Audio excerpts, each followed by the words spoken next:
Good morning.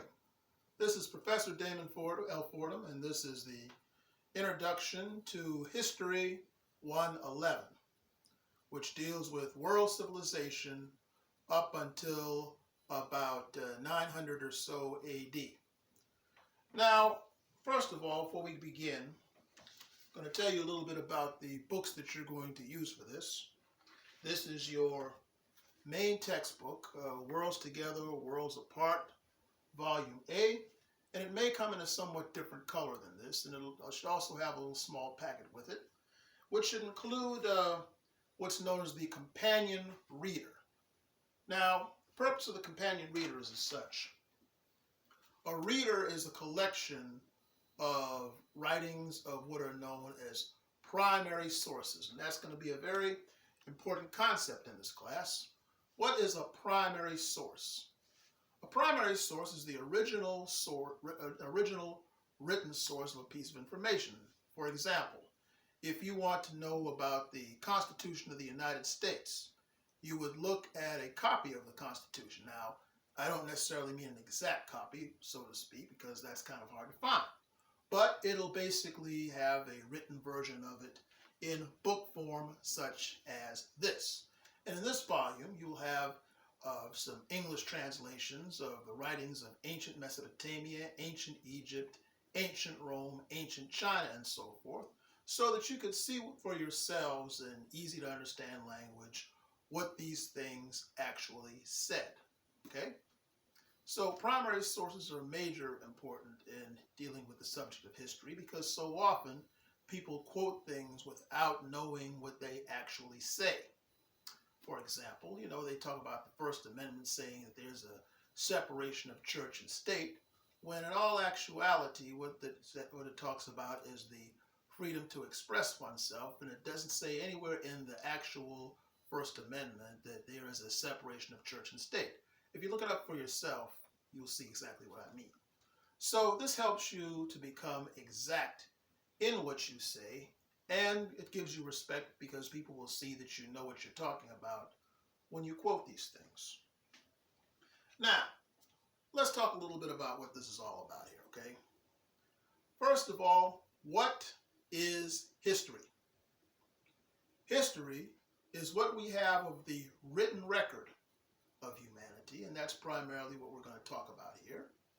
And of course, it's going to begin at the very beginning. And while we're at it, let's talk a little bit about some terms that will be used here. Now, the era that we live in is known under two particular terms, AD or CE. CE stands for Common Era, all right?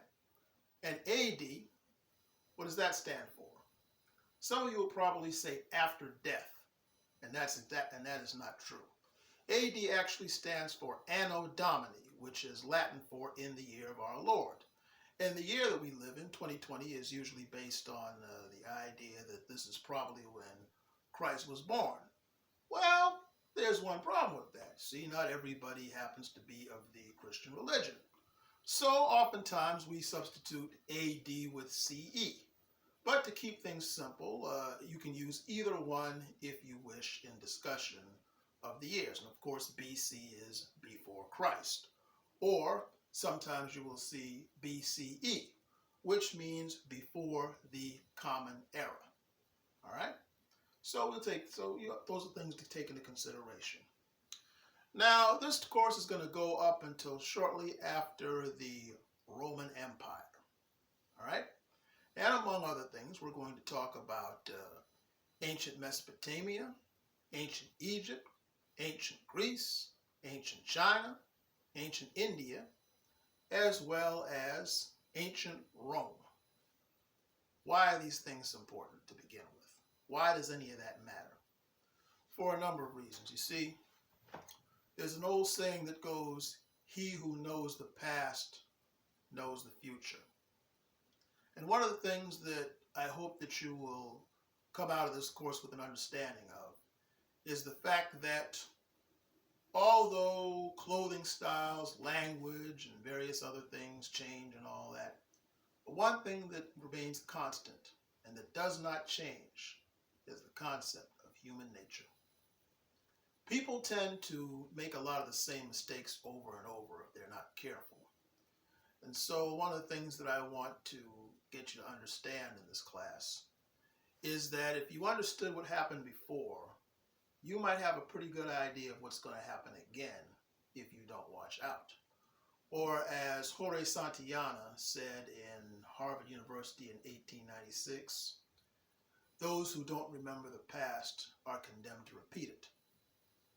But on the other hand, if you knew what good things were accomplished in the past, you may be inspired to do better for the present and improve upon things in the present.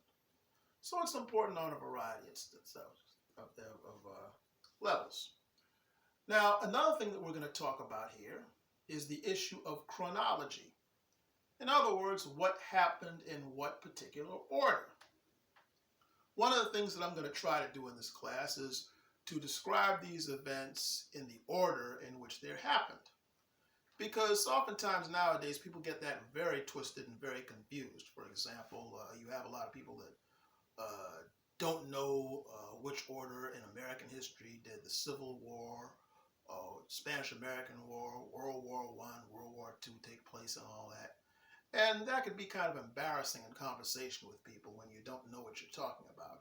So this is where it kind of starts off here at ground zero and going to world history as far as we know. Now, you also notice that I said that in this class we're going to talk about about Mesopotamia to ancient Egypt to ancient Greece to ancient China to ancient India and ancient Rome, right? Well, I'm going to throw in a few others from time to time, such as the ancient Native American civilizations and ancient Africa also. But we could only go by what we know. There are many civilizations out there that have been lost civilizations that human beings have yet to discover. And in many cases, we have not been able to translate some of the ancient writings of some civilizations. So there are things, and we'll talk about that when we deal with the Harappan civilization a little bit later on. But there's a lot that we don't know. So what we're going to concentrate here is what we do know as far as ancient civilizations go. All right, so with that said, let's start as far back as we know. Now remember I said that history is what we have of the written record of what happened in the past. So what we have prior to that are the days of prehistory. And at prehistory, what we have mostly are guests and that type of thing. And what we're going to do with that, I'm going to talk a little bit about what we may know about prehistory. Now, first of all, in every culture, or almost every culture, we have what are known as creation stories. For example, let me share one with you that you probably haven't heard before. And what you're about to hear comes from about page 32 of your major text here, Worlds Together, Worlds Apart by Tignor, which is volume A of this, being from the beginnings to 600 CE or 600 AD. All right, folks, here we go. It talks about the creation story of Mesoamerica, or Central America, if you will, about the Mayan people, Mayan Indians, Mayan Native Americans, whichever you prefer. And their religious beliefs and mythology was collected in a book that's referred to as the Popol Vuh, okay? And it represents a whole body of mythological and historical narratives. Now, listen to their creation story. Here then is the beginning of when it was decided to make man, and when what must enter the flesh of man was sought. And the forefathers of the creators, who were called Tepu, Tepehu, and Kukumat, said, "The time of dawn has come. Let the work be finished, and let those who come are to nourish and sustain us. Appear, the noble sons, the civilized vassals, let man appear and humanity in the face of the earth. They assembled, they came together, and they held counsel in the darkness, and in the night they sought and discussed, and here they reflected and thought, and this way their decisions came clearly to light, and they discovered what must enter the flesh of man. And so they basically talk about how the various ears of corn and so forth were helped in the making of humanity. Okay? And if you have your book, it's in page 32 of that. Or you could look up the creation story of the Mesoamericans for further detail. And it's kind of interesting to compare this to the creation story of our civilization, which primarily is that of the story of Adam and Eve, which I'm pretty much sure that everyone who is listening to this is familiar with right now. And then, of course, there's the idea of other ideas of how the world began, as far as the evolution of species and so forth. Now, let me get something clear about that. Evolution does not say that human beings came from apes. It said that human beings and apes came from a common ancestor, okay? And, you know, as far as the debate on that, that's something that I'm going to primarily leave up to you. But again, my focus here is on the written record and the written history here. And of course, many of these things happened before the written history. But what I will show you is this. Now, one of the earliest things we know, as far as with human beings and all that, and where they came from and such, are these. This is on page 22 of your text. These are cave paintings that they found in France, or a place called Chauvet Cave in southwestern France in 1994. And these cave paintings, which show various sort of bisons and apparently what look like ancestors of horses and the like. And it basically shows the type of animals that the people dealt with many, many thousand years ago. According to this, these paintings were found were probably about 35,000 years old. They show horses, a musk ox, and a rhinoceros. Okay? Interesting, right? So one could get from this that this is the foundation of what we would later consider to be language. And language is the thing that sets up the human being up from the common animals. And over a period of time, as languages develop around the world, the oldest known of these human beings that we've found so far go back to Eastern Africa, roughly around where Ethiopia and areas like that are today. And at one point, the oldest known human that they found, notice I said the oldest known human that they were able to find skeletons of, was known as Lucy.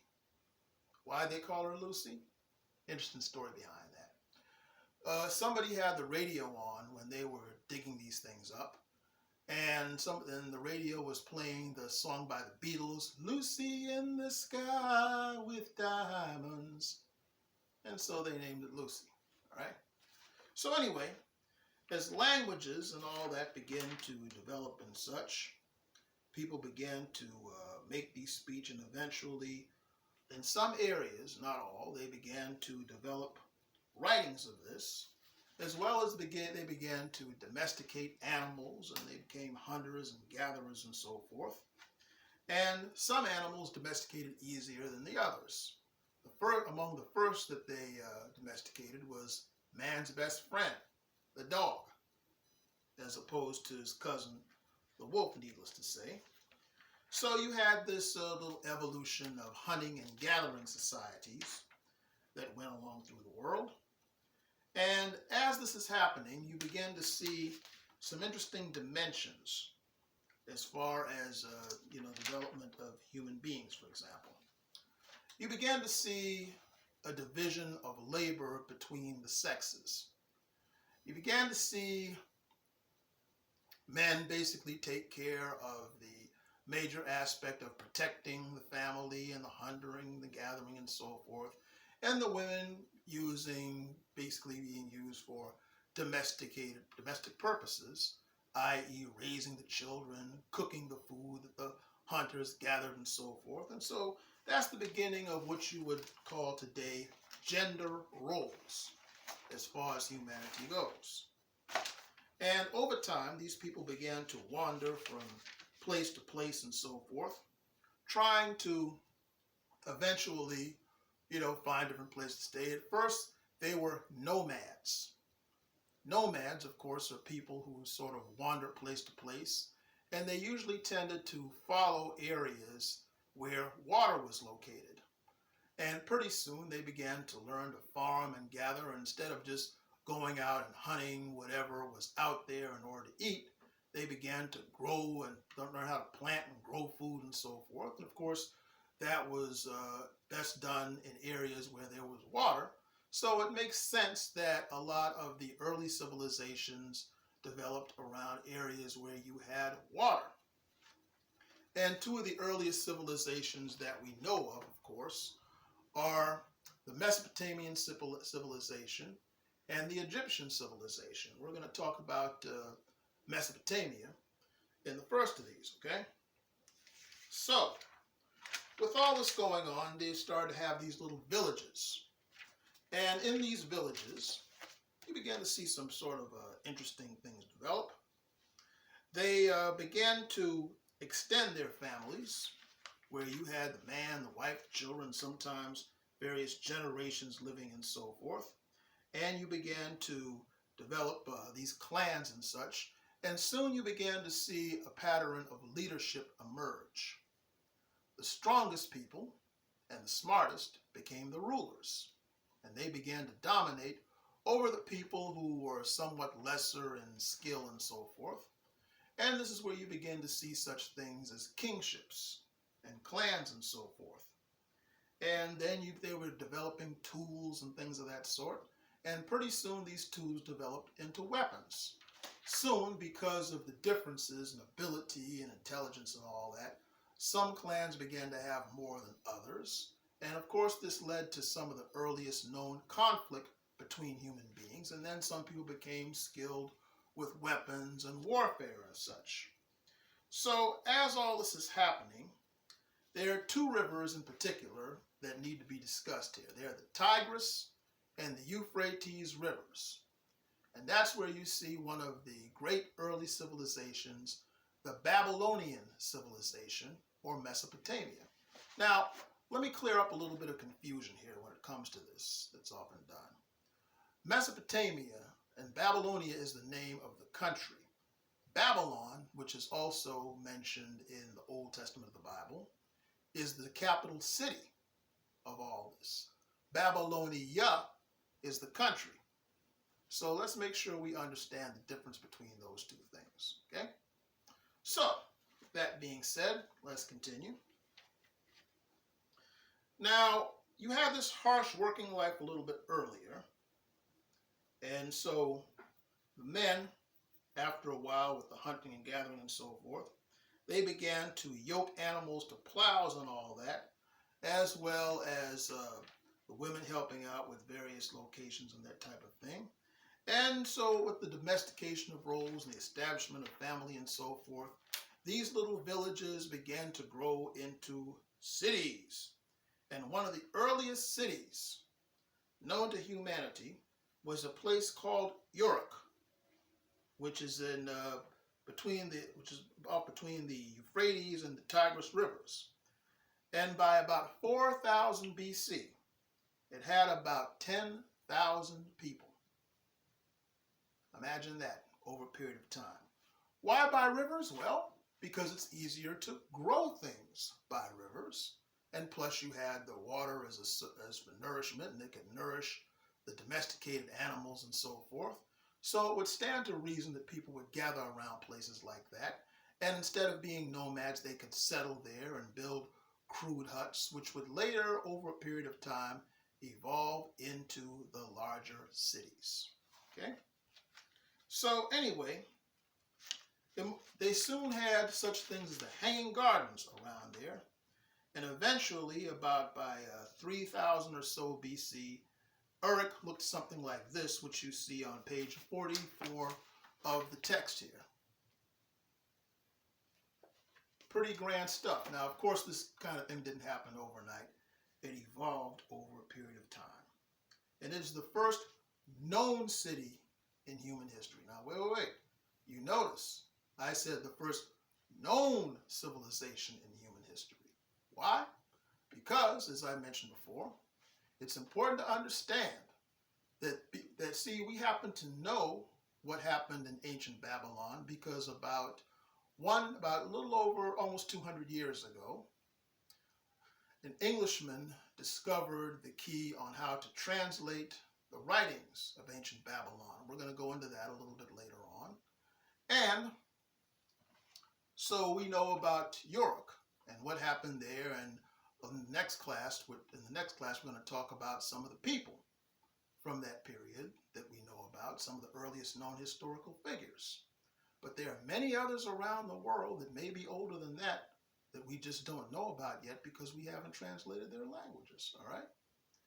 And one other thing that's interesting about Babylon, as we get into that over the next few days, is that much of early Babylon's, many of the people discussed in the history of Babylon are kind of concurrent with what you have in that's in the New Testament. And it's very interesting how that overlaps, and we're going to get into all of that a little bit later on. But what you have just heard is the foundation of what we're going to deal with in this class in about the first chapter. So tomorrow I'm going to post our discussion on such things as the earliest kings that we know of and the earliest written epic that we know of in human history. But before I do that, I want to talk about a couple of things here. You're going to log in at least once or twice a week to see what we have here. And I want you to sign in under these posts where it says discussion and all that. And this coming Monday, 1 week, I believe, which would be about, 1 week from today, from Monday, first Monday of this class, you're going to have your first test, which I'm going to post online, and you're going to send me in your answers and such. And if you have any questions about that, feel free to email me at dfordham, that's DFORDHAM at csu.edu, which is also on your syllabus, okay? So along with that,